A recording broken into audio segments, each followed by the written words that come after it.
Hi, everybody. So nice to see you all here. Nice to see folks on Zoom. My name is Tony Lucero. I'm the chair of the Comparative History Ideas Department, and it's my great honor and privilege to moderate this panel. It's called Racemaking Europe, White Imaginaries in the MENA Diaspora. And it's a really wonderful conversation that includes faculty and undergraduate students that will examine contemporary European attitudes towards Middle Eastern and North African diasporas in Europe. Our distinguished panelists, who I'll introduce in just a second, will discuss histories of racism, white supremacy, colonialism, and nationalism in European cultures, and how these histories manifest in contemporary xenophobia, anti-Muslim racism, and Islamophobia. This panel is both incredibly timely and also addresses a set of really enduring issues that have deep roots in European and world history. I'm really glad to be here. Originally, my friend and colleague Arya Fani was supposed to moderate it. He couldn't, so today I'll be playing the role of Arya Fani. And it's really wonderful to be in community with these terrific scholars and thinkers. I'm just going to mention their names and I'll ask them to introduce themselves. We have Alex Wagner, who is an undergraduate student in the Comparative History of Ideas Department. Nick Barr, who teaches also in the Comparative History of Ideas Department and is also our director of our study abroad programs. Maya Ziegler is the organizer of this august panel, and Maya is both in CHID as well as majoring in Scandinavian studies. And then finally, we have Professor Jason Groves, who is Associate Professor of German Studies. We are very happy to have you all here. Just to tell you a bit about the format, we have a few questions that we'll pose to the panel and then hopefully leave about 30 minutes for a more free-flowing Q&A with everybody who's here and folks who are on Zoom as well. So the first thing I'm going to do is just maybe starting with Jason, just if you would come down and just briefly introduce yourself and maybe say a word about how you come to this particular set of questions that we're talking about today. Yeah. Can I stay here? Is that okay? Yeah, it's great. Okay, cool. Hi, everyone. Jason. How do I come to these questions? One way is through my teaching, really. I think a lot of my research supports my teaching here. I came in, maybe like others in the room, not with a specialty in like 20th century or contemporary German literature or culture, but I was asked to teach courses here in contemporary German literature and culture, and I wanted to develop courses that like really reflected what a pluralistic society Germany is, and particularly a society with a lot of migrants and people with migrant backgrounds. So that's one area I think where I see some intersections here. Another is that I have a growing research interest in Holocaust memory, cultural memory in general, but Holocaust memory in Germany. And in particular, I'm more and more interested in thinking about how migrants in Germany become bearers of Holocaust memory and potentially productive possibilities for that. I'm also, last thing, I'm also a co-organizer of a really great cross-disciplinary research cluster with two other people in this room. 3 or 4 of us were here, and we had like a really great four-year run of lectures on transcultural approaches to Europe, but race making in Europe actually I think would have been a better title. Thanks, Jason. Maya? Yeah, I have kind of a more formal like introduction. Sure, yeah, give it to us. Just a little bit yes about like the research I've been doing. So I might use any pronouns. Like we said, 4th-year student in CHID and Scandinavian studies. And throughout my degrees in both CHID and Scandinavian studies, I've had the chance to study critically oppressive systems, including colonialism, imperialism, racism, and whiteness. Obviously, just name a few. There's so many. And I also had the chance to study abroad in Sweden in 2022, both through a summer honors program and an exchange semester at Uppsala University in Sweden in the fall. And my study abroad happened to overlap with the 2022 Swedish election, which resulted in an unprecedented victory for the right-wing parties in the country. And most telling about this election was the election of the Sverigedemokraterna, or Sweden Democrats, to 17.9% of the seats in Riksdag, the legislative body of Sweden. And the Sweden Democrats are a reformed neo-Nazi party who have reoriented to contemporary campaigns of anti-immigration and ahistorical nostalgia for a white Swedish culture.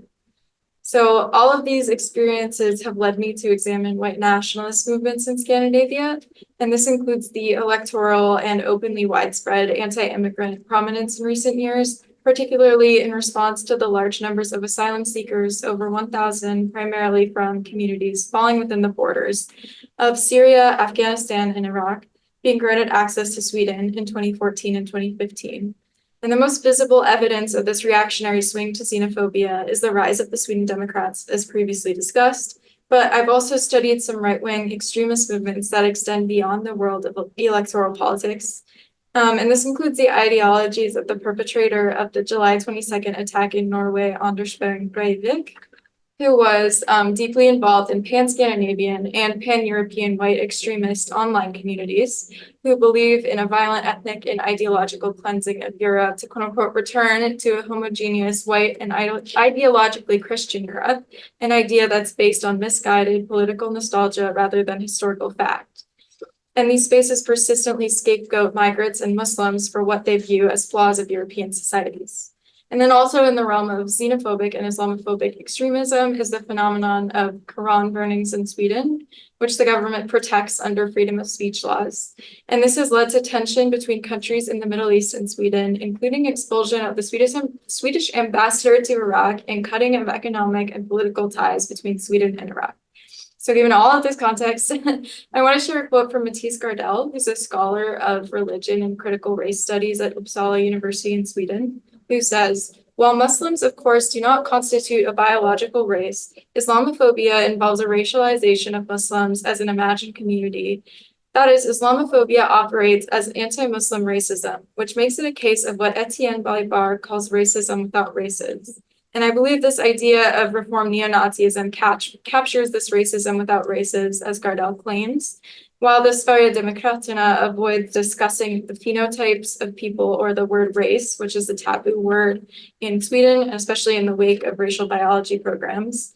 They reject the label of ethno-nationalism, instead opting for cultural nationalism. And through this logic, they've constructed an ever-growing racist movement against Muslims, particularly scapegoating migrants from the Middle East and North Africa, which leads to white supremacist violence inspired by an imagined white nostalgia. So that's the perspective I'm going with. And I appreciate being able to discuss with all of you today. Thanks, Maya. Nick? That was fantastic, Maya, and thank you so much for organizing. I really appreciate being part of the conversation. I'm Nick Barr, he, him. I'm an intellectual historian by background, and I teach primarily in the Comparative History of Ideas department. And one of the ways that I sort of think about, kind of following on some of what Jason said, a lot of this comes through my teaching, as well as study abroad work. And I think, study abroad experiences can be very eye-opening for exploring these kinds of questions, including in how those experiences are framed and sometimes kind of packaged to students. I focus on the Netherlands. So I hear a lot of things in common with what Maya has just described. And I think it is important to point to also the transnational components of this movement, so that even though really each of these countries has its own kind of like nationalist movement and sense of its own identity as being very distinct and having this very special history, ironically, they all seem to make the same kind of case about that.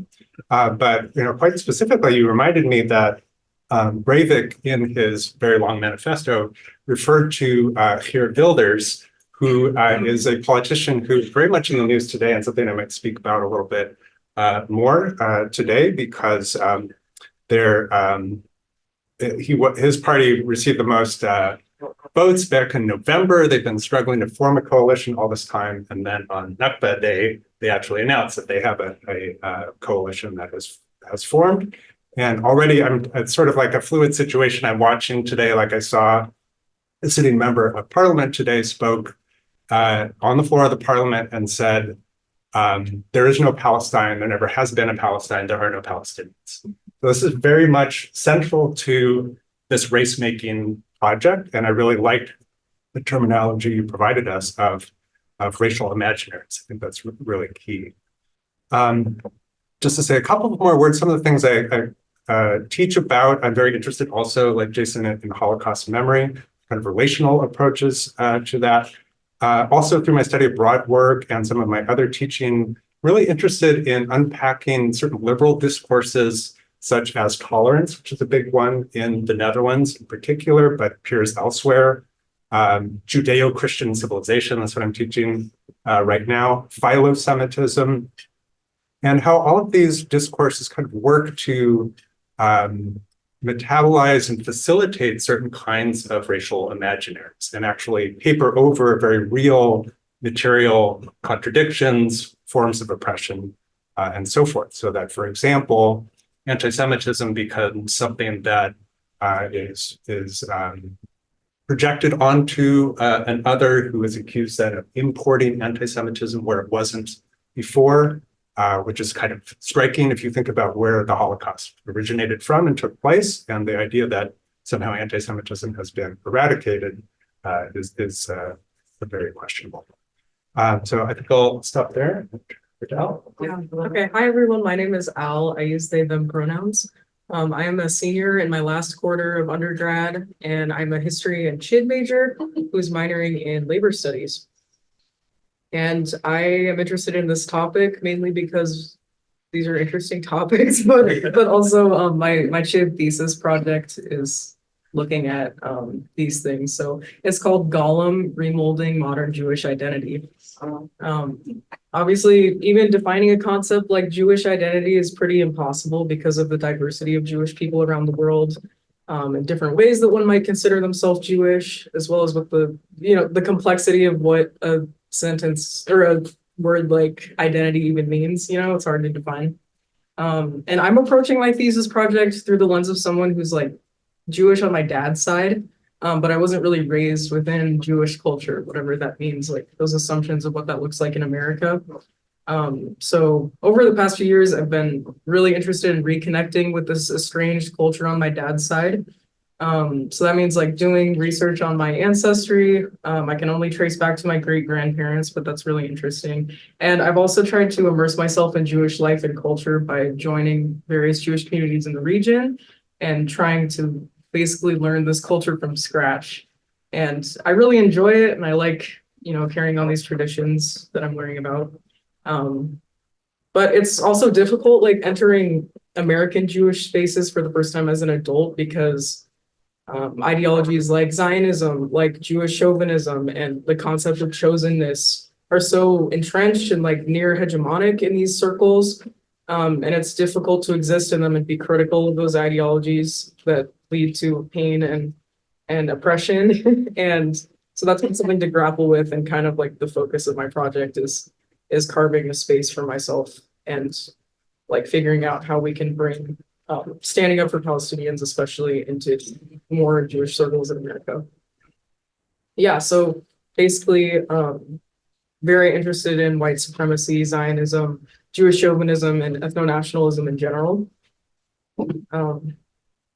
Yeah, also just thinking about like how Jewish circles can create these cultures of exclusion, like especially to Jews of color. Looking at like Israeli national identity, the way that that was formed is really interesting, and like factoring in Orientalism to that is important. And I don't know, learning and talking about these things like plays such a big part in the fight against Zionism in my eyes, and stopping the colonization and genocide in Palestine. So yeah, let's see. Okay, one final thing is that I was able to study abroad in Central Europe last fall, and that gave me the chance to experience Europe's like collective understanding of the Holocaust and the Cold War, as well as the rampant Islamophobia that is at the core of so many extremist right-wing ideologies that are spreading across like multiple governments in Europe. So that was a really good experience. Yeah, so the scale of my research is really broad, but those are what I'm interested in. That's terrific. What a great group. And I just want to thank Maya again for bringing us together. I think it's wonderful to have this conversation across two different units, but also an intergenerational conversation. So I think this is great. Just to position myself, even though I'm a last minute substitute here, I'm really interested in this topic. I work in Latin America on indigenous peoples' movements in the region.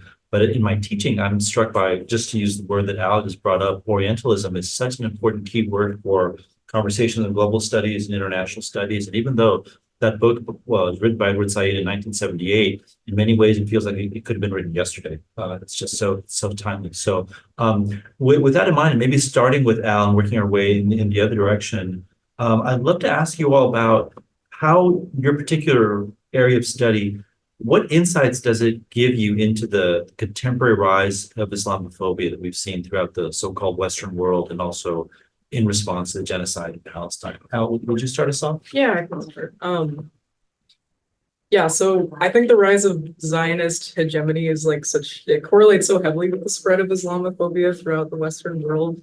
I was thinking about how, white Christianity as like a dominant cultural force has posited itself as superior to like the Muslim world or Arabs for centuries, but yeah, fueled by Orientalism and anti-Arab racism, but also like anti-Black racism and how all these things work together to create these systems of oppression. But thinking about Zionism is such a convenient way for white supremacists in the West, I see, to continue asserting control over Muslims and Arabs in Palestine and broader Southwest Asia. So just looking at Zionism as a tool of white supremacy is really interesting. Israel, I see as an ethno-state that is hinging on white supremacy. It carries out the work of keeping Southwest Asia under the boot of imperialism, Western imperialism. So I see like Islamophobes as people that are going to support Israel, even if they also dislike Jews. It is useful for them. That's how I see it. It's also interesting to think about Christian Zionism, which is such a powerful force.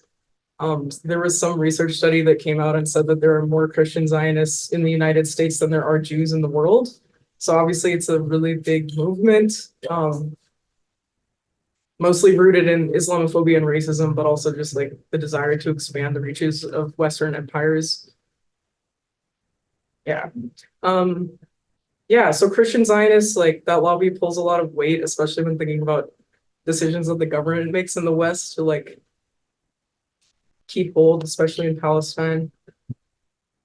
I can jump in there. Yes. Too. Yeah. We're jumping in, right? Absolutely. Jump away. Yeah. And just say like one of the things I had taken notes on was that Christian Zionism, or even like kind of secular Christian Zionism, is a big part of these like right-wing extremist like online groups, because in Breivik's like manifesto, he wrote about Israel as like both a way to cleanse Europe of Jews and a way to keep that like repression of the Palestinian state and kind of like the Arab people as a whole, given like Al-Quds is so important to Muslims.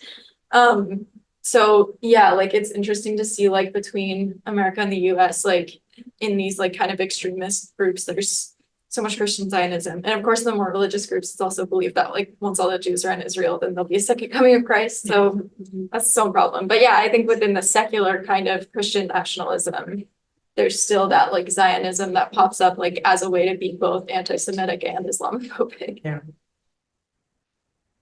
Nick, do you want to jump in? Sure.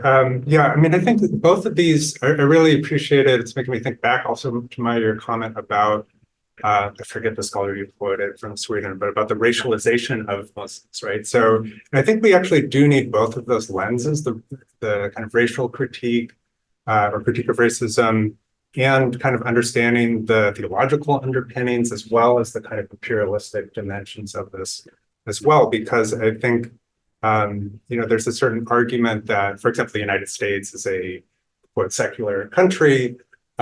Jewish scholars have kind of pointed out, like we had Lila Corin Berman here a couple of years ago as a strong lecturer who pointed out that, in fact, there always has been a Jewish question in the United States, and it actually hasn't been as resolved as people sometimes think. It's just that Christianity has been kind of dissolved into the normative structures of who's the unmarked subject in the United States. And I think that's largely true of Europe. For example, the Netherlands is a kind of famously, non-church going place these days. But I think that kind of, identity, Christian identity as its own marker is kind of separate actually from religious identity in some cases. And certainly this mechanism that that Ali, you were speaking to, and Maya affirmed it, absolutely see this in the Dutch case as well. There's should I focus on here? I mean, I mentioned already this denial of Palestinian existence, which I just heard today. This just happened. But I think there are scarier things to come too, that the government that is coming into formation has announced plans, for example, to move its embassy to Al-Quds, Jerusalem, which following the suit of the United States. This is certainly a dangerous provocation, I think. And Geert Wilders has affirmed the so-called Jordan plan of basically expelling all Palestinians from Palestine. That's his solution to the conflict.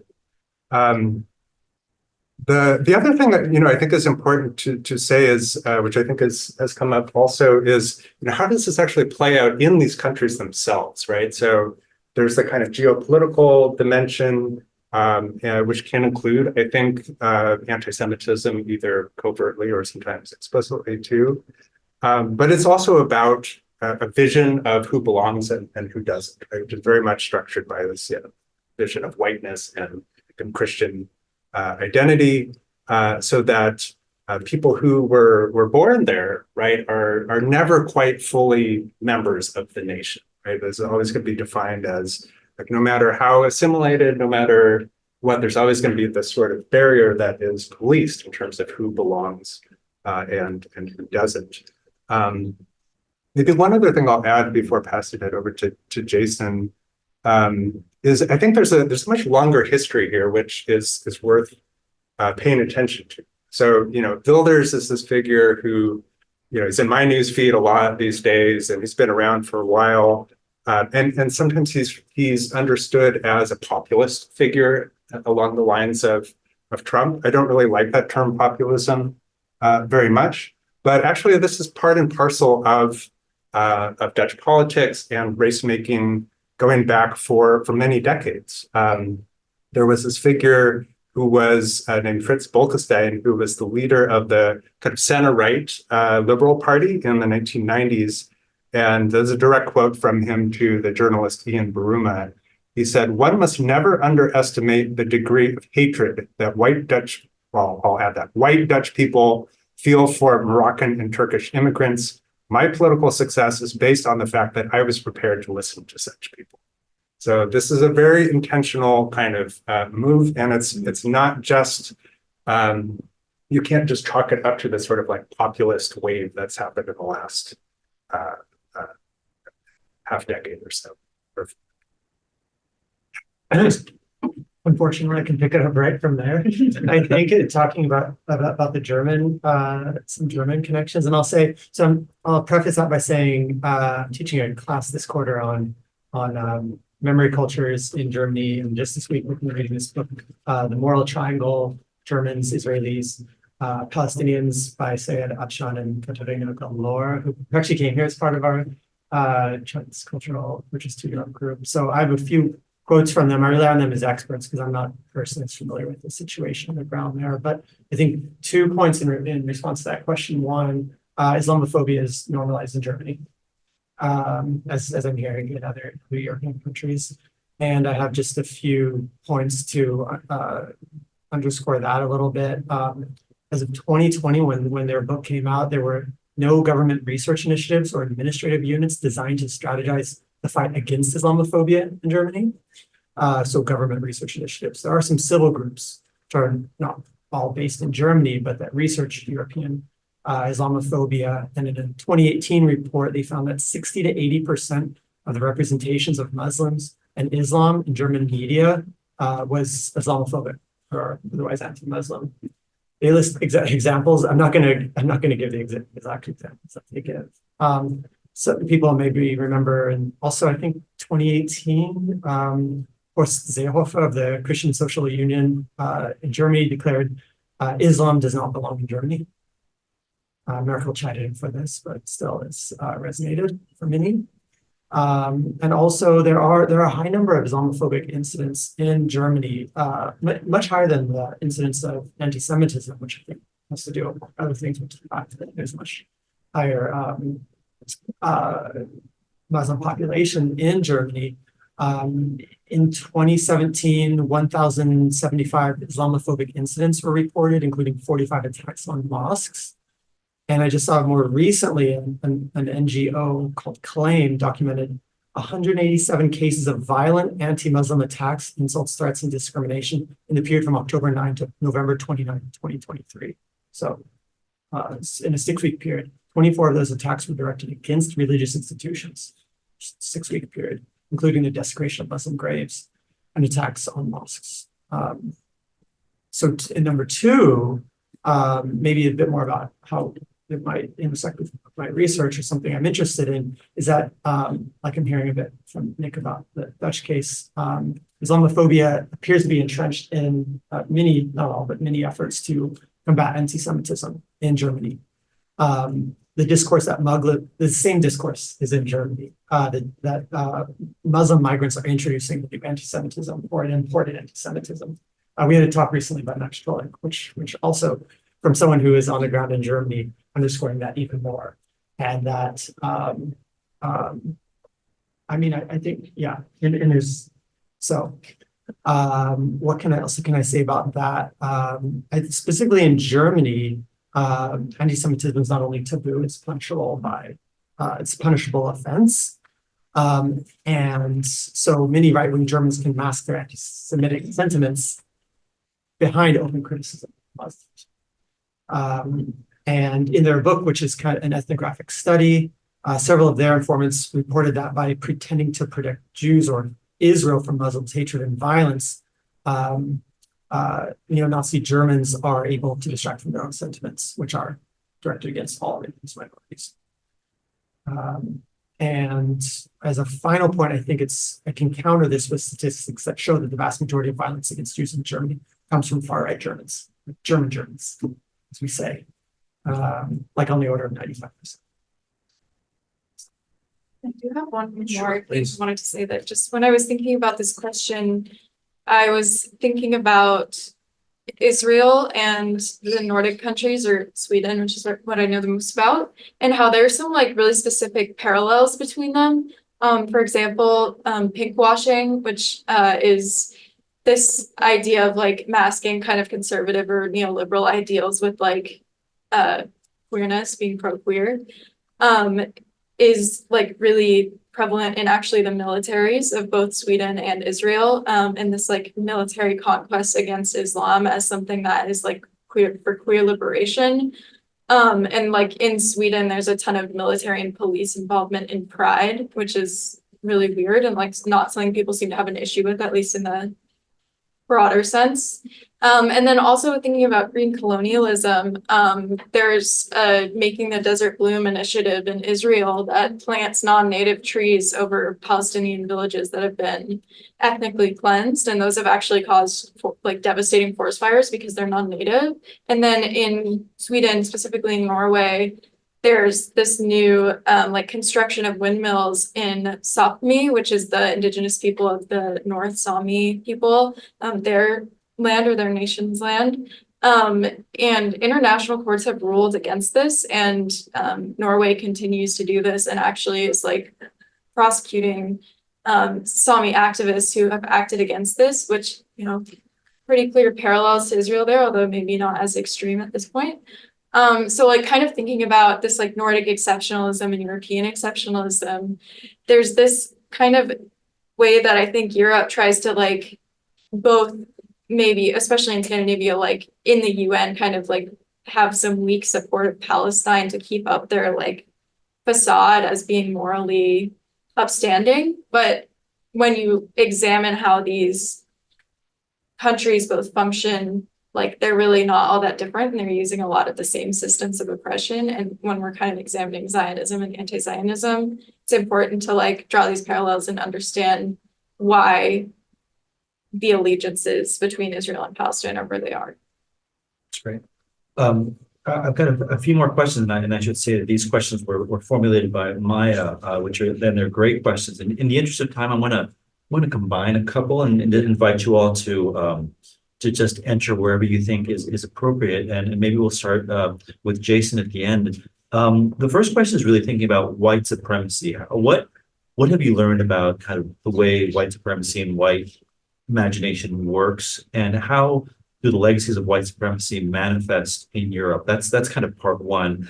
Part two is it can be related, but how does your own positionality as a U.S. scholar affect how you study racism, colonialism, xenophobia, and Islamophobia? And so, those two things are also, I think, interesting to put together, because whiteness, we kind of treat it as a big category, but it means different things in different parts of the world. So maybe Jason, if you could start us off, Sure. and last other Yeah. folks to jump in. I could say a few things. One, I was thinking about that question, actually remembered something Al brought up, anti-Blackness. And I think about this question in the German context, in particular, in terms of anti-Blackness, which is prevalent in Germany and German studies in particular. I think I'm thinking too about a scholar, Jamel Watkins, who who visited us recently, and an article by her, something called Anti-Blackness in German Studies, which she defines as the ignoring, discounting, and undermining of Black thought and Black contributions to the field, and writes about how Black experiences are largely missing from the archives of German studies. It's missing from our syllabi. It's missing in many places, and I think this, there's a lot of efforts in the opposite direction. A lot of, for some, I think, really like laudable anti-racist initiatives within German studies, but I think the field as a whole still operates from a pretty hegemonic position of whiteness that is exclusionary in nature. Now, so that's maybe one response to the first question. The other question is so much to say, I think, about this question of positionality as American scholars. There's like liabilities and there's assets, I think. Specifically thinking about anti-Blackness in German studies and in maybe also in Germany. One good thing I think about coming from the US position is that there are actually programs, resources, and frameworks for the critical study of race and racism, which, correct me if I'm wrong, anyone, but I don't know many of those. In Germany, it's totally a situation of racism without race. Race is very taboo. I've only heard the word Rasse once in Germany, and that was when I was like walking a dog in like a well-heeled part of Berlin, and I was asked what race the dog is, which is like what breed is it? But otherwise, that term would, I think, be pretty verboten. I mean, to my knowledge, there's still no like census data collected about race in Germany as a legacy of white supremacy and racism and international socialism, but that creates very real problems when you're trying to address very real issues of discrimination in Germany. So the fact that we can have critical discussions about race and point to racism is important. I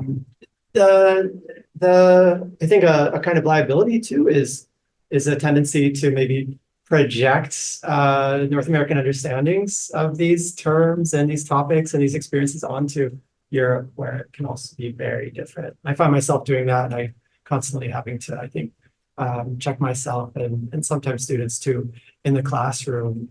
One example I have from this class is a book that recently came out, The Money Partridge, Blackness is a Universal Claim, which is an anthropological study of, Blackness in Germany. And already the title is in my North American, I think, position, like setting off alarm bells, like Blackness is a universal claim. Like I'm thinking like cultural appropriation, I'm thinking all sorts of things. But just one quote from this book to think about how Blackness signifies something really different in Germany is that Partridge writes, even for those who don't appear as Black, claiming Blackness offers a different way to articulate a non-citizen politics, and how Blackness has emerged in Germany as a tool used by precarious people, Black people, and non-citizens to navigate and negotiate everyday marginalization, homogenization, and dispel. So a different situation, which Partridge approaches cautiously, but also is exploring a really interesting phenomenon.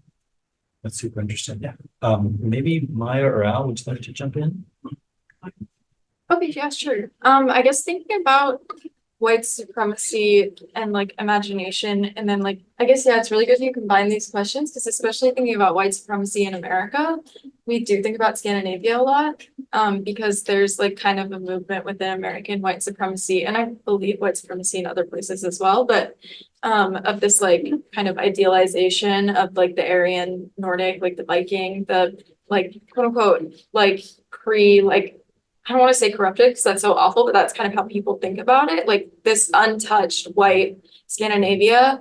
And you see all of these like runes now as neo-Nazi symbols because of this kind of exceptionalism and idealism that's placed on ancient medieval Scandinavia. And yeah, I guess I talked a lot earlier, so I don't want to like talk too much. I talked a lot about white supremacy already. But yeah, I think just to touch on our positionality as American like scholars specifically too, is that and this was something I was talking with Olivia about yesterday, like there are like Afro-Nordic scholars who come to America to talk about their studies and people are really interested in it. And one of the things that comes up like with that set of scholars is that it's not something they can talk about as much in Scandinavia. And we have this kind of like, we turn less of a blind eye to race here, but at the same time, then there's like this, like we're really interested in white supremacy and non-whiteness in Europe. And in Europe, it seems that there's more resistance to talking about it at all. And I think that's something like, at least I myself, like I don't remember that so much when I'm doing this research until I hear about stuff like that. Yeah. So I guess thinking about white supremacy as kind of the root of Islamophobia and anti-Semitism and Zionism. It's really interesting to think about how those intersect with each other, especially thinking about white supremacy and like Jewishness. It reminds me of just the shifting boundaries of race as a social construct. White supremacy, it can shift and like adopt certain people into whiteness and like always exclude other people from it. Thinking about, after the Holocaust and the establishment of the state of Israel, and also decades of white Jewish assimilation into like American society or North American society, white Jews began to be adopted into whiteness. And so you can see how this ideology of white supremacy that has always harmed Jews can be used as a tool to like help Jews, get the leg up over people of color. And looking at that is really interesting. Like it obviously has so much to do with anti-Blackness again. This is different, but I think about like how Irish immigrants in like the late 1800s were considered inferior to white, but still superior to the rest of people of color. And like thinking about how Jewish identity has kind of shifted, white Jewish identity has shifted is similar to that. Yeah, so that's definitely in America, like looking at how certain immigrants can start to benefit from white supremacy if it harms them. Yeah. No, that's great. Before I go to Nick, I just want to share something from my part of the world. And it's interesting on what you just said, Al. In the case of the Southwest, I grew up in El Paso, Texas, and Mexicans who were in what is now the Southwest before the Treaty of Guadalupe Hidalgo.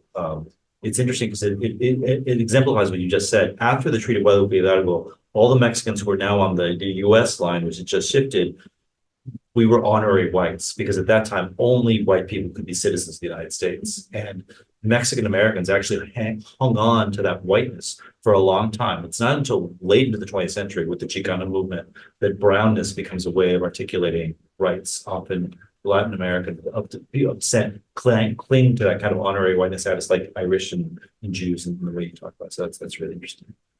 Nick, did you want to add? Yeah, that's super helpful. I was actually hoping you might intervene from your perspective on how Europe fits into this in interesting ways, because I mean, I think another discussion is the settler colonialism as a framework of an analytic for understanding. And in some ways you might like the sort of, I forget the phrase that you use exactly, Maya, but about Scandinavia as sort of like uncorrupted or something like that. Like sometimes kind of people have this idea of Europe as being this place as well, Europeans in Europe, surely they're not, settler colonizing their own spaces. Although I think, South Mead points us to actually this does happen within the European context. But it's also making me think of another scholar who came to UW, I think as part of your initiative too, Jason, Fatima Al-Tayeb, it was on Zoom, but she makes an amazing point about, and I think maybe also turning back to the title of our panel too, right? Like the MENA diasporas in Europe. So what's their relationship to Europe? And she introduces this idea of you can't necessarily link all of the people who live there to a single diaspora, for example, right? Like the African diaspora. So instead, it's a kind of relational understanding, and there are forms of solidarity that emerge from a kind of shared experience of being othered, racialized within the context of Europe itself, which can be very powerful, I think. And there's the scholarly aspect of that, I think, and then one thing that's also important thinking about the positionality, for myself as a white scholar, for example, who has translated a writer of color in the Netherlands, is, whose voices are allowed to speak in these different contexts. And I think there's still some tendency within academia to sort of like speak for or do certain studies about certain populations that are minoritized as if they're not capable of, advocating for themselves, expressing themselves. I think that is starting to shift, but there's always that sort of policing aspect of, again, well, you're not really, those people are told you're not really Dutch, you can't really speak to this, and being excluded from legitimate knowledge production. But thankfully, I think that's being challenged very, very forcefully. That's great. So far, the conversation has been mostly about Europe and also European studies, how we kind of use that as a frame for thinking about these. In this last question, before we open it up to a broader conversation, I want to bring it home, almost literally. How do we see colonialism, xenophobia, and Islamophobia reflected in the United States and in U.S. institutions, including our own university here at the University of Washington? And then maybe more positively, how can we envision positive changes within our university community concerning some of the questions that we've raised here today? And how could these changes ripple out to make broader changes in the community and even the world? Maybe I don't know, I feel like starting with the students makes sense here. So I don't know if Al or Maya want to start us off. Start. All right, I'll go for it. Yeah, I mean, It's a good question. Al and I both have a lot of feelings, especially today. Yeah. Which, I mean, elephant in the room. There's been a really active pro-Palestine movement among students, recently, including the use of direct action and encampment in the Quad, or a liberated zone. And today there was a deal signed or an agreement signed with administration that kind of sold out that movement. And that's not something that's specific to UW. That's something we're seeing at so many colleges across the country. That's kind of how these movements are becoming like integrated into neoliberal bureaucracy and then kind of slowly killed instead of like smashed, as also they are being in some other places. So I guess what I'm trying to say here, and again, I have a lot of feelings and I didn't take notes on this one because I had too many feelings, is that that's one way to not do it.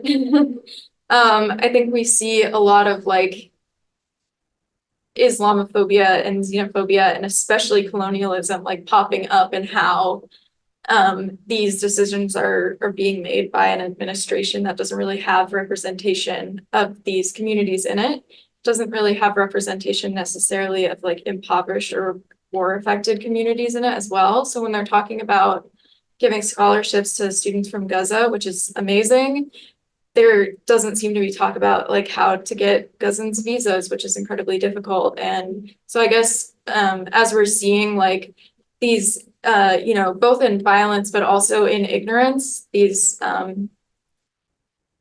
all these phobias and colonialism reflected in our own society, I think it's really important to keep that focus on like abolition and on not resorting to these neoliberal kind of institutions over and over again to try to get away from what these neoliberal institutions have created. So I think like envisioning that within UW, I think more kind of people's movements, community movements, and more, I guess, kind of organized things that are done kind of autonomously, like, I don't know, not to toot my own horn, but I think like doing something like just being like, I want to organize a panel and talk about this thing that maybe not that many people are talking about, and like start a conversation,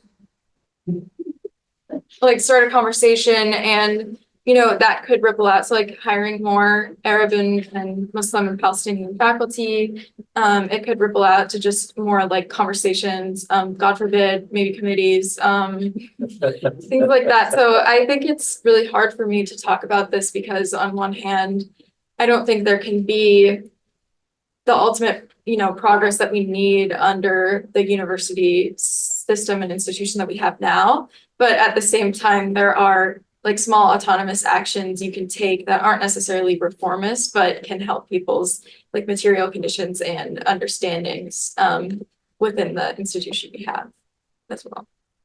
Thanks, Maya. Al, do you want to add anything to that? Yeah, I agree with that. I definitely have a lot of complex feelings about like how we can start to see positive changes within an institution like UW.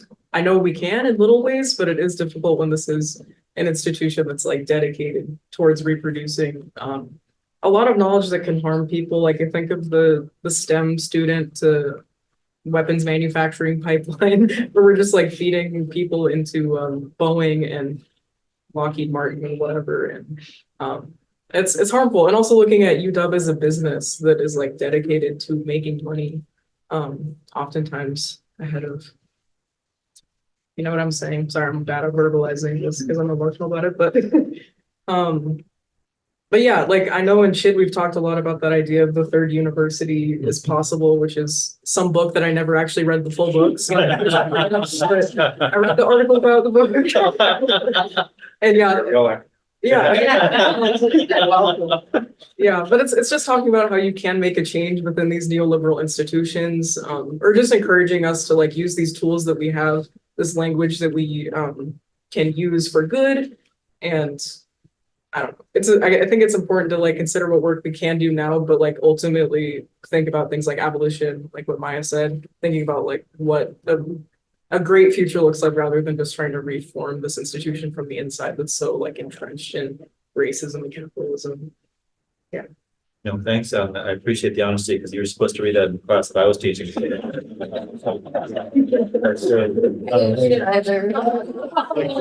Okay, we'll get back. Okay, I'm gonna revisit those grades later on. But for everybody else, the book is actually worth reading. It's called "The Third University is Possible." It's by Wing Yang, who writes as Lil Paperson in that particular. It's available for free through University of Minnesota Press. But the central argument that I just alluded to was that we are all cyborgs in the sense that we're all attached to a machine. And the optimistic reading that Wei Yang gets from that is that in those attachments to the machine, that can be an extension of our agency. We can make the machine do things that it ordinarily would not do. We can repurpose it. We can kind of introduce these kind of phantom codes that would open up new possibilities. So that's the idea. But I understand and feel the skepticism around some of those claims. So I appreciate you raising that. So maybe let me ask Jason to come in. Just to put this out there for later, I watched some of the town hall or some of the talk, which was at town hall number 20. You had a really incisive question at the end, I think, to Wei Yang, maybe. Okay, if you say so. No, Which I'll come back to later. Okay. But I remember that. I appreciate that. Colonialism, xenophobia, and Islamophobia in U.S. institutions. I could say I do have some things. Okay, I'll say one thing about German studies briefly, and then I want to move to the positive changes. But so one thing, and I'm just thinking about colonialism and xenophobia, anti-Palestinian racism in German studies, or not. This book came out in 2020, and I coordinated a reading group on it. Actually, it's still ongoing. The Moral Triangle: Germans, Israelis, Palestinians, written by a Palestinian American and a German Israeli. I find super interesting book. No, not a single review in any of like the dozen or so German studies journals. Okay, it is only It's only a few years later. But Time what for you to write it, Jason. I think so. And I was curious too. And I was like, okay, well, I want to dig a bit more. I did a search for there's two main institutions in German Studies Association, AATG, Association of Teachers of German. And they both have two journals associated with them. And you can search online for like the last since 2005. And I did search, it was Nakba that I recently mentioned. I did search for Nakba on the catalog for the AAT journal since 2005. And AATG, they announced themselves as that I have it here. The this is really, I don't have it, but basically this is the organization for like the improvement of teaching German language and culture. Not a single mention of Nakba in anything they've published since 2005. And only, I think, and not a single mention of Palestinian in anything that the journal associated with teaching of German language and culture. Versus I will mention a country which has quite a large number of Palestinian migrants. I think because numbers are not kept well, we don't know, but on the order of, I think, 45 to 60,000 Palestinians in Berlin. So it's this really sizable population in Germany. So, okay, that gets some of the silences perpetuated in studies. Positive changes within UW, like obviously student organizing. Like as a faculty member, this is what's like continually like broken me out of my own complacency. And so I just really, this is my opportunity to thank Maya for pulling this panel together and like really making me scramble a bit and do some reading on topics that I really need to do. And there's just so many ways in which the university like gives lip service to exactly like what the students are doing out on the quad in the popular university. I don't know if people went to like the Center for Teaching and Learning's recent major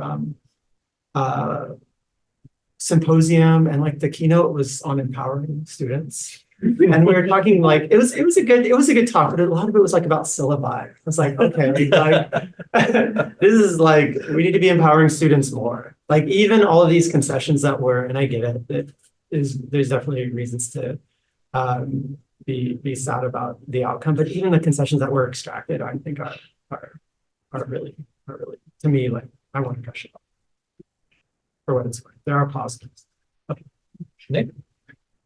I want to second Jason. I mean, I've taken so much inspiration from what you two specifically and all of our amazing students have been doing, and it's having spent some time in the liberated zone, on multiple occasions. It's an experience I haven't had in a long time. I think it did give you this sort of sense of like. What alternatives do we want to imagine? Do we want to embody? Do we want to live? And I'm very grateful for that. And I think your skepticism is warranted as far as like, yes, how are they going to meet and / co-opt these demands and so forth? But I do think it's worth trying to like. Dr. Anu Tarnoff from CHID always says both and. I think that's very useful too. Like, we can't expect the university to do everything for us or give us everything that we want, and so we have to create other structures where we can make what we want. At the same time, try and make the university cyborg it a little bit and try and rewrite some code. But yeah, I think there's a lot of work to be done. I mean, I think I know there's some people in this room I've shared frustration with about the task forces that have been taking place and surveys about on one side anti-Semitism and then on the other Islamophobia and anti-Muslim racism. And it's sort of like trying to put these things together, but I don't really think it is relational in a deep kind of way. It's sort of like, okay, well, we check this box, let me check this box over here. So I not to dismiss the efforts of the people who are working very hard to do those, but I don't think that's going to get us to where we need either. So That's great. No, I appreciate all of your insights and answers. And just to add my 2 cents for the kind of the present moment, one of my other kind of scholarly hats is I'm a student of social movements, and I think one of the things that's so instructive about thinking about social movements globally, historically, is that they're often incomplete in the moment, right? That there's a kind of a thinking about what success means is there are various timelines for thinking about it.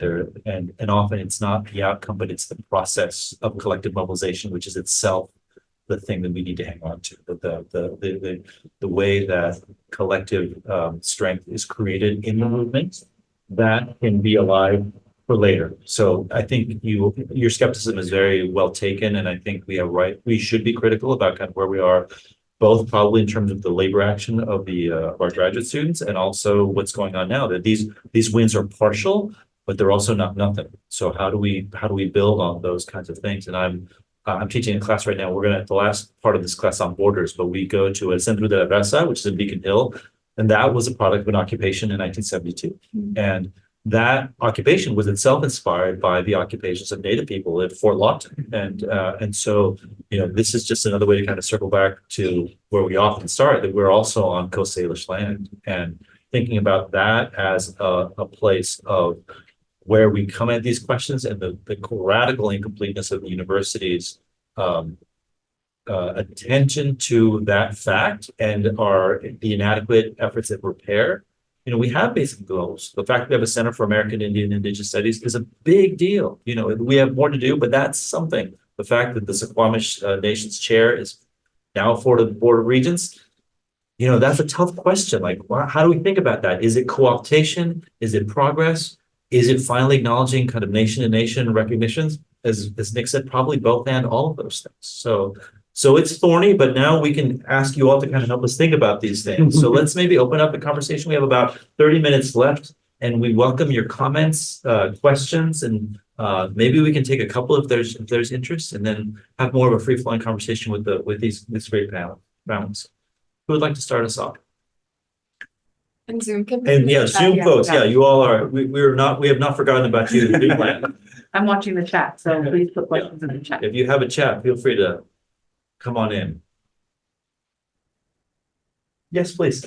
And if you could introduce yourself, if you don't mind. No, I'm Amanda Doxter, and I'm Scandinavian Studies. Thank you for organizing this. Thank you all. It's a fantastic way to spend the afternoon, Friday afternoon, and I really appreciate it.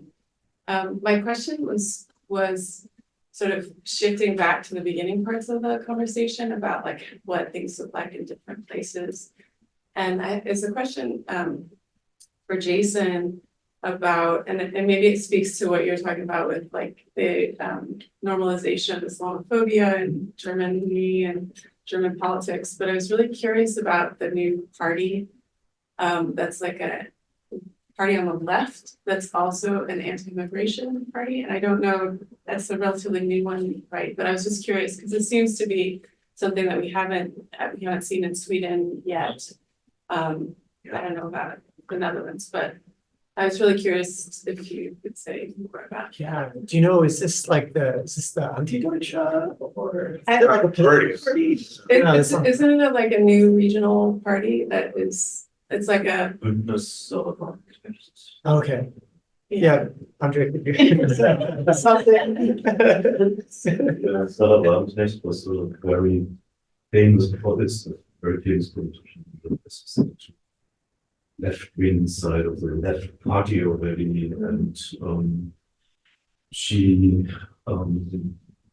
was very half Iranian, and so she is much more connected to the former Soviet Union, and I think this is where some of the politics come from. And so she's interested in keeping connection with Putin, for example. She asked for an end to the war in Ukraine, but asked the Ukrainian people to stop it, which is obviously ridiculous. And because of this situation, she was more or less kicked out of her own party, but she's very popular, and so she created her own Sarah Warnknecht, so the name of the party actually, and On the polls, she got 10%, right? So which is for left party, a huge success. And they say she takes this 10% out of the right parties. And because of this, nationalism that's in there too. So we have to do something about immigration. And how is it left? How is this a left part? I mean, she's left otherwise. I mean, so she's just saying, okay, so we're here a party in Germany, so we have to make sure that we work for Germany, and this is not work. And I have been quoting, right? Yeah. That's also, but yes, her position. And also she's saying, yeah, so we're here for our people, and I think there's some political, and again, from her perspective, political sense on there. That's what she's seeing. So we're going in the direction of having the AfD, so this right-wing party, being the biggest party in Germany, much ahead of any other party, and we have to do something. So what's the driving force behind it? It's immigration. So let's do something about immigration. But from the left of politics, so all the rest is quite left, and even the connection to Russia, it's crazy that it is. Wow. So there's so many connections to left parties, and not just. I think this might feed back into that larger question of what kinds of politics are legible to Americans. Left to right structure. As opposed to how they play out in European context. Yeah, and how they Kind can of be, right back around. right, and how they can kind of be reassembled in all these kind of creative ways. And it reminds me, I mean, brings me back a little bit, Nick, to your point about populism, because I wanted to ask you, you registered kind of a certain dissatisfaction with it. And the way I think about power, and the way I teach about populism, is there are left-wing variants and there are right-wing variants. And the left-wing variant is about the little guy, who, you kind of stick up for. And the right-wing variant is about this other that you mobilize against. And this kind of scrambles that distinction completely. Yeah. So, I was actually on another panel, more of a debate actually, with some political scientists from Wazoo who, I guess, lectures on populism, and his sort of thing was like, all populism is bad. And I agree with you, right? There's certain left populism is not the same as right populism. I mean, there can be, it sounds like this sort of speaks to that case too, is that you can't have like welfare chauvinism, right? So it's like, maybe that's what it is, right? It's like economic left in a certain way, but for our people, right? Our people, white people. That's what that means, which may be sincerely meant in some cases. I forgot that. did anybody else want to comment on this? These kind of weird left-right kind of puzzles. Yeah, I guess I can say that like the Sweden Democrats have a little bit of that attitude as well of like wanting, like they don't really want to cut social programs so much as they only want white Swedes to get them. So yeah, same stuff, different places. Great. Olivia. I thought I just had a guest in one of my classes and we were talking about a Finnish Estonian novel that is set in Ukraine.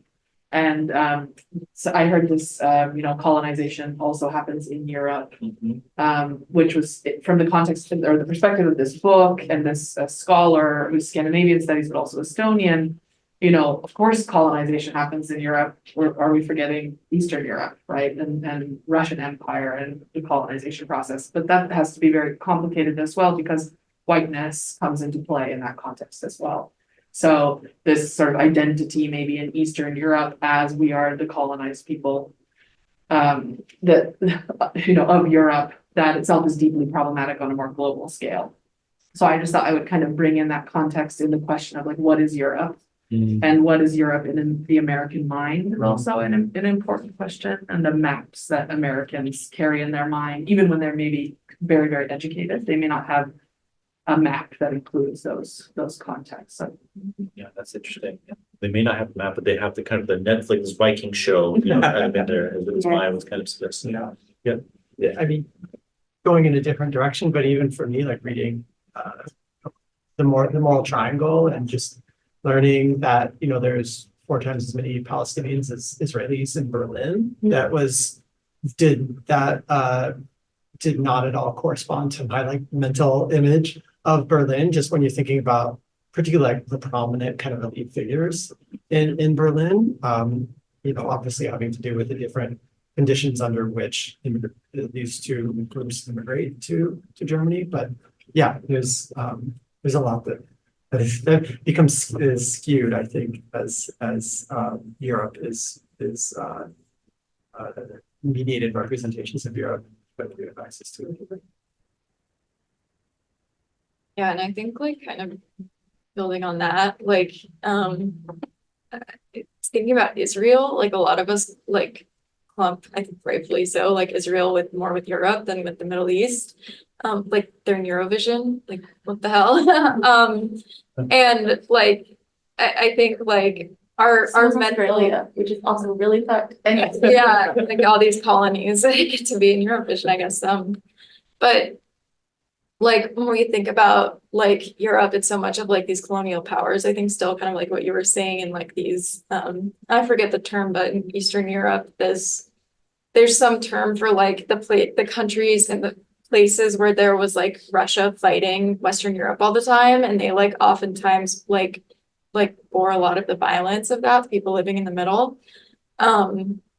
Yeah, and I guess like yeah, so when we think about like Europe, we're like including Israel and Australia, these like settler colonies, but then we're like not so much thinking of like Eastern Europe because it's just like hasn't been in the colonial education that we've received in America.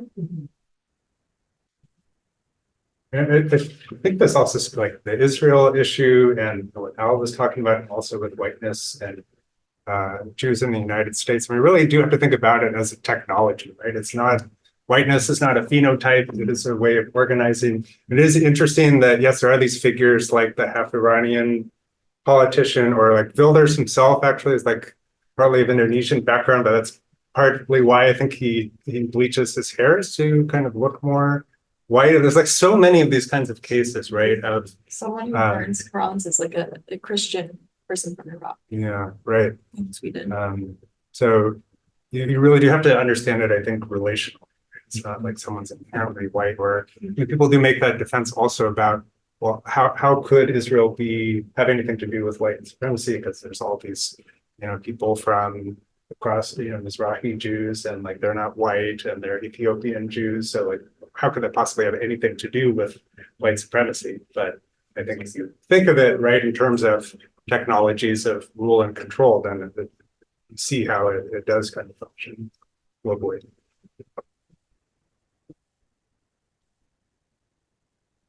Well, maybe I might ask just one more question as other folks are thinking. I wonder if you all would have any recommendations of things that you have read or listened to that you found really instructive on some of the questions that we have been thinking about. I mean, as a non-expert in this, I've really benefited a lot from the Makdisi Street podcast, the Makdisi brothers, who are Edward Said's nephews. They have a podcast, and Usama Makdisi is a historian at the University of California, Berkeley, who writes about the history of Jewish and Islamic relations in Lebanon. So that's kind of one thing that I found very useful. Are there things other resources or things that you would share that have been important for you? Yeah, I mean, for me, I was looking at a lot by Matthias Gardel, who's like a really cool scholar, and he mostly studies like Islamophobia and white nationalism. So it's really important for this topic. And he's also been like hardline pro-Palestine for a while. So it's cool to know he has that perspective. And I guess reading his work, like it hasn't really come out Palestine, but I guess reading his work through the lens and knowing how pro-Palestine he is, it's just like cool, I guess, to see academic work by someone who's been an activist for Palestine. That's really on this topic. Anybody else want to share some recommendations? if we're talking about podcasts. Whatever you want, whatever you want. This, maybe some of you know the dig, but there was, if you want to know just how batty Germany is and the German left is, there's a dig interview with Emily That's what I Discher-Becker. was gonna say. Yeah. Which just just really gets into just the weirdness of like the Zionist left in Germany for one, the battiness of the anti-Semitism efforts in Germany, like an inordinate number of people who have been targeted by like state anti-Semitism efforts are Jewish in Germany. Going along with the associations of leftism and Zionism in Germany. That's one. Emily Discher-Becker from the dig. That was it. January 31. Right. We have a colleague named Ben Teitelbaum, who, if people are interested in this question of the far right in Sweden and the far right in the US and how they like come together and differ, that could be illuminating. He has a study, for example, of Jimmy Åkesson, who's the head of Sverigedemokraterna, and Trump, like a interesting kind of comparison. That's the scholars writing is about that. Yeah, his name's Ben Teitelbaum. There's a lot of ethnography, so it used to go, yeah. Agree. Oh, sorry, I was gonna say, Al, you have so many good books that you have. Edward Said is great. There was this book I read called Days of Awe by Atalia Omer that's talking about anti-Zionism in Jewish circles and like how to build solidarity with Palestinians. That was really good. I didn't finish it.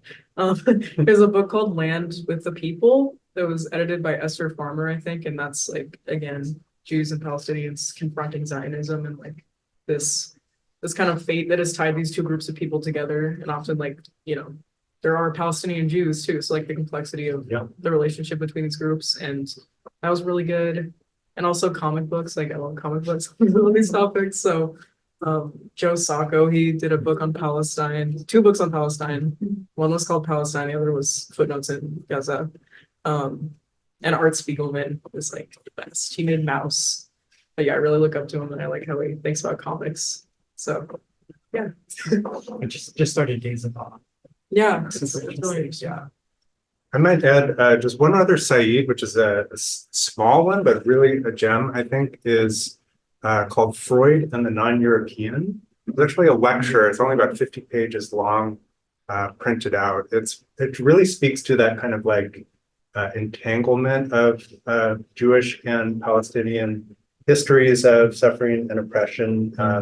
A surprisingly hopeful ending in a certain way, I think. I mean, it really, of course, is such a special voice, which very powerful, I think.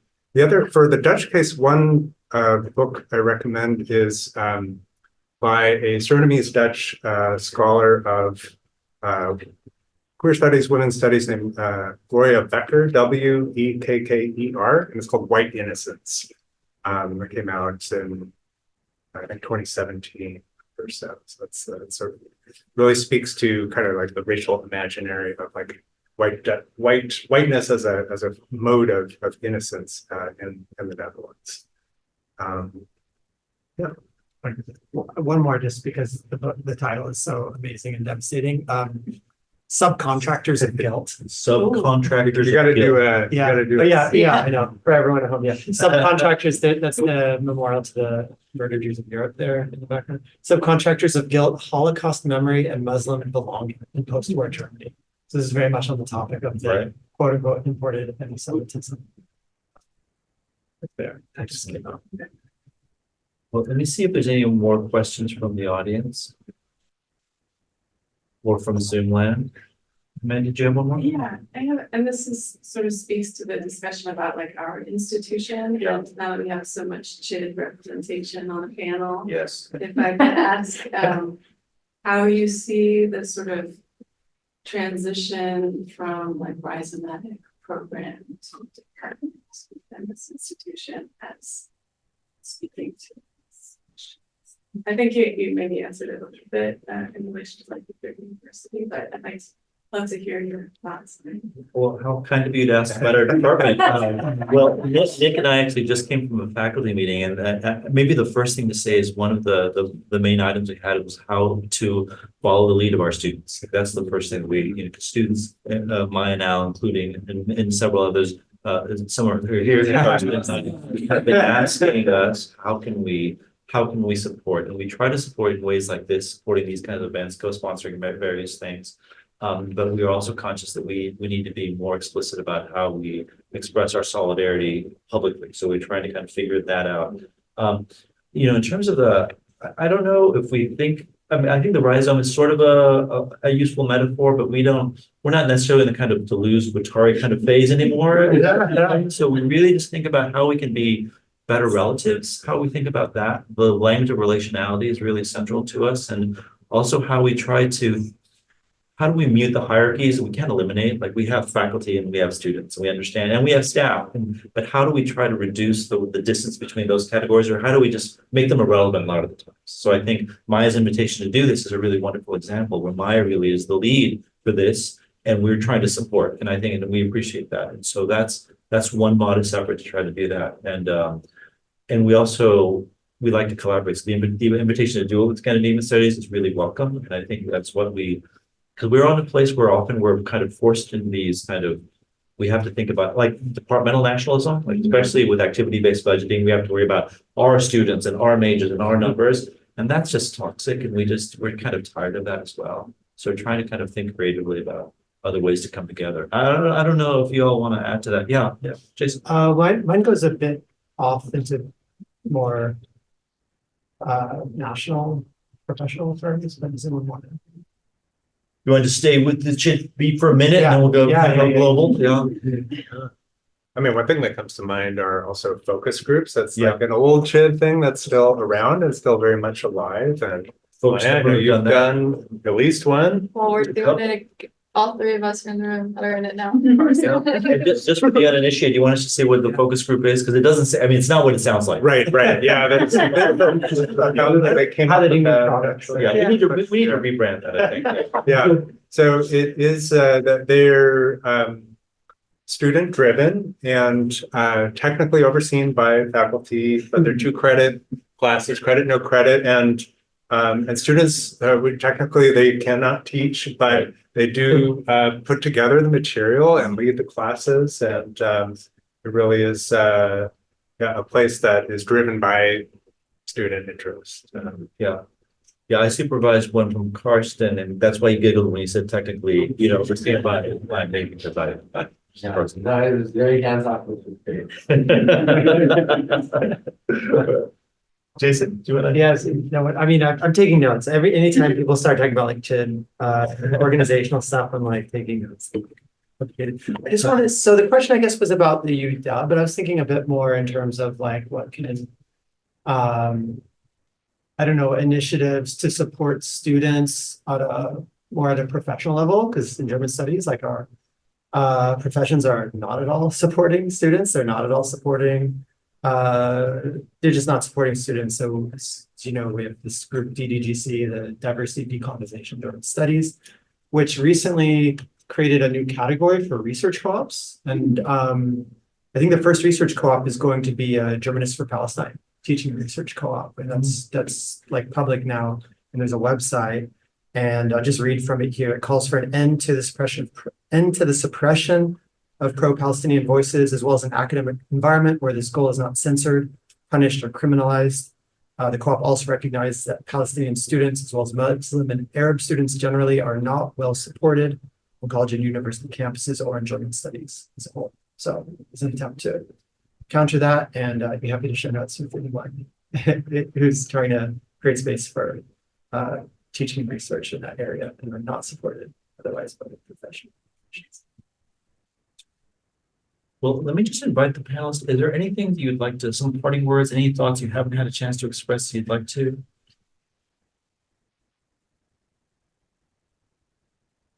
Yeah, please, Maya. I guess like I like this panel topic because it's so broad. Like we've covered Europe, we've covered America, we've covered Middle East and North Africa. And I think like one thing that's so like bottom line of everything we talk about is like, and we've talked about this a little bit, but like all of these issues and all of these fights are interconnected. And it kind of seems like really overwhelming picking them apart and looking at different pieces of them. But like, I don't know, there's so much overlap, like about everything we talked today, like Palestine and Israel comes up a lot, but like these are, you know, settler colonial issues that we've seen over and over and over again. And we see how the police kind of contribute to this, and we see how the financial systems we have contribute to this. So I guess just like, I don't know, I like how broad this discussion was, and how at the same time, like we were all kind of talking about the same thing all the time.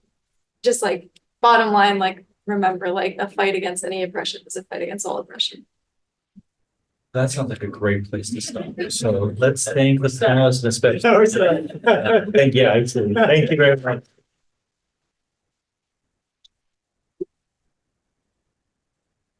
Thank you all. Thank you folks on Zoom, and we will see you all soon. Have a great weekend. Woohoo! Lots of That's thank crap. yous from the chat. Oh. Thank you for the stimulating discussion. Can you Thank you for download the coming. chat before you close it? I can show you how to do that. Yeah. Yeah, you're welcome. I know. Oh, well, I thought you said thank you. Not yet, Oh, okay. but I was going to. Wow, great job. That was great, you all. Yes. Trying to smooth by. Tony, awesome moderator. Not bad for a substitute teacher.